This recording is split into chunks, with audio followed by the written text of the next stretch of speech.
Selasa malam ke Rabu pagi kemarin adalah waktu yang kita tunggu-tunggu. Teknologi besar semua keluarin jargonnya mereka untuk rencananya pada tahun ini. Ya, kalian tau lah, event CES 2022 baru aja diselenggarakan di Las Vegas, US. Dan gue bakalan cover apa aja sih yang baru dan mungkin cukup bisa ditunggu sebagai bukti perkembangan teknologi saat ini. Dan pada video kali ini, gue bakalan bahas dulu nih, dari brand produsen terbesarnya, RGB, ya, AMD, Nvidia, dan juga Intel. So, stay tune, oke? Dan kalau kalian mau kita cover juga tentang perkembangan produsen laptop atau teknologi lainnya, coba aja komen dulu di bawah sambil ngobrol bareng juga. Oke, selamat datang di channel Nyantai dengan gua Ali. So di sini adalah channel yang suka review dan juga riset sesuatu berkaitan dengan teknologi. So kalau kalian tertarik bisa aja subscribe dulu ke channel ini karena di tiap Rabu dan Jumat ada video baru yang menarik, dan pastinya aktifin juga notifikasinya biar tahu dan langsung tonton video kita terbaru nantinya. Oke?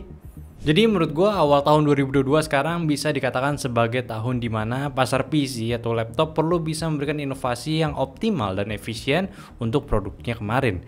Jelas banget nih, dari masing-masing produsen nunjukin gimana teknologinya bisa sangat efisien di ekosistemnya. Ya walaupun kata ekosistemnya ini bener-bener di ekosistemnya mereka ya, bukan whole ekosistem Windowsnya gitu. Seenggaknya oke lah, menarik gitu. Jadi langsung aja kita bahas dulu dari yang pertama adalah AMD. AMD kali ini pede banget nih meluncurkan lini CPU barunya untuk seri mobile atau laptopnya dengan seri AMD Ryzen 6000 yang kali ini diusung dengan menggunakan arsitektur Zen 3 Plus dan juga RDNA 2 serta dibuat juga dengan teknologi 6 nanometernya dari TSMC. So di poin ini gua rasa AMD ingin menciptakan sebuah laptop gaming yang bertenaga dengan performa game AAA atau AAA yang proper dan tetap bisa menjaga ketahanan baterainya sangat baik. Udah ada nih 10 lini Ryzen 6000 dari HX sampai seri U-nya dan 3 CPU improve-nya dari seri 5000-nya mereka juga cukup menarik. Apalagi Ryzen sekarang mereka bisa mengeluarkan frekuensi boost-nya ini hingga di 5 GHz pada 6980 HX-nya. Sebelumnya tuh yang di 5980 HX itu cuma mentok di 4,9 GHz aja.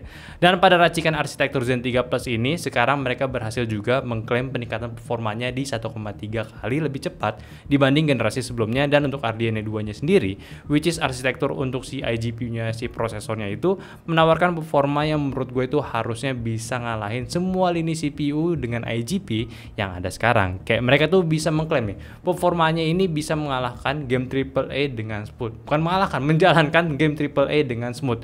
Ya walaupun nggak high ya di settingannya, tapi ini suatu pencapaian juga ya. Jadi gue ya nanti tuh kalau nge-review nggak perlu lagi tuh kayak cekin game ini bisa atau enggak. Udah gitu, udah bisa gitu, kayak udah pakai si Fidelity FX super resolusinya juga. Jadi ya udah jelas lah, harusnya bisa banget lah buat mainin game AAA-nya.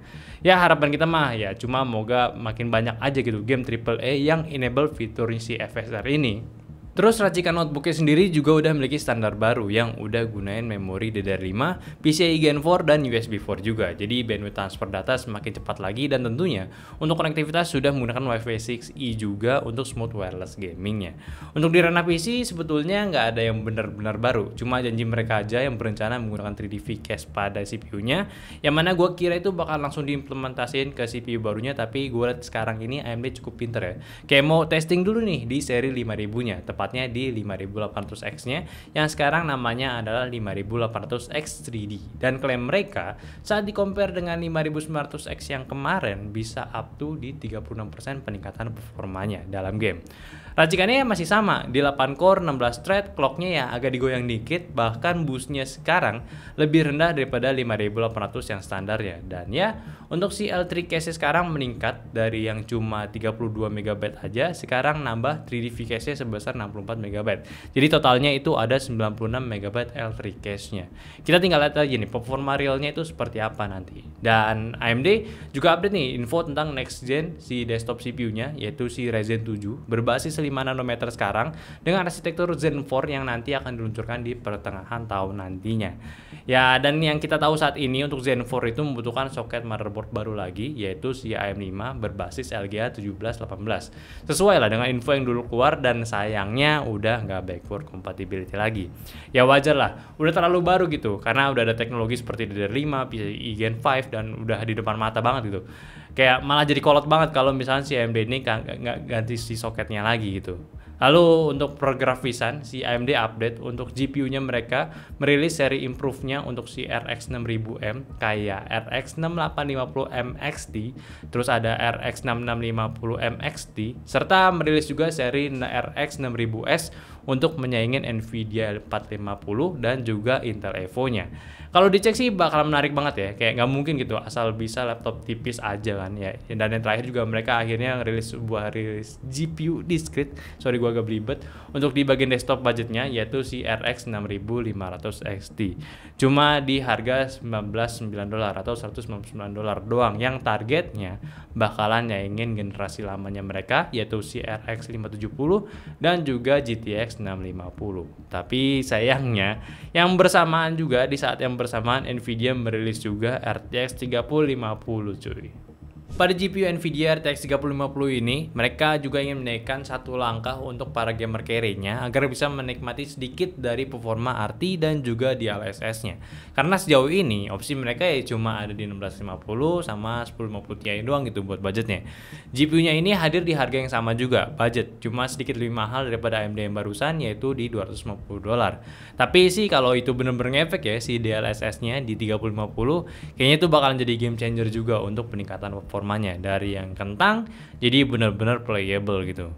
Tapi ya cukup ya udah lah ya untuk di event ini memang si Nvidia juga nggak keluarin banyak pamungkas nih kali ini. Cuma di bidang software sama fiturnya aja mereka cukup banyak improve. Namun untuk di ranah notebook ada beberapa info menarik juga buat laptop gaming nantinya, yaitu mereka memperkenalkan 4th Gen Max-Q yang mana ada 3 fitur penting pada versi ini. Yaitu yang pertama adalah CPU Optimizer, jadi GPU-nya ini akan membantu proses efisiensi CPU sehingga akan bisa meningkatkan performa dari keduanya, yaitu CPU dan GPU-nya. Lalu ada Rapid Core Scaling, ini yang gue cukup penasaran juga karena bakalan berguna buat para content creator juga. Jadi nantinya si GPU-nya ini bakalan menggunakan core yang dibutuhkan aja, jadi nggak semuanya itu kerja, sehingga core yang dipakai itu bisa di boost ke performa maksimalnya. Dan yang terakhir ada baterai boost 2.0. Ya gua nggak tahu sih, katanya sih bisa ningkatin daya hingga 70% daya baterainya. Cuma ya yang sebelumnya tuh kayak nggak guna juga gitu. Dan untuk seri GPU mobile barunya ada dua yang di-announce, RTX 3080 Ti sama RTX 3070 Ti. Yang ini nggak ada teknologi barunya, cuma ada beberapa update spesifikasi untuk meningkatin performanya aja sih.